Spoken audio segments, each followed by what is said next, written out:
سلام رو کراس راحت بهتون بگم شرف شمسی که رفتید 19 فروردین هزینه کردید که رزق و روزیتون فراوون بشه. این هیچ گونه سند روایی معتبری نداره و حداقل شرکه و اینکه از جن را وارد زندگیتون کردین و تبعاتش بداخلاقیه، گره خوردن به کاراتونه، عصبانیت، بدخوابیه، شک نداشته باشی.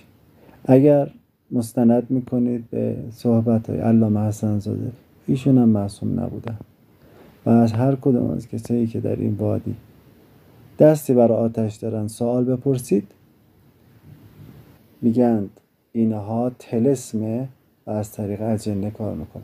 اجنه‌ای که امام حسین پیشوای شیعیان در روز عاشورا کمکشون رو رد کرد. کمی فکر کنید. توی ویدیو بعدی بیشتر توضیح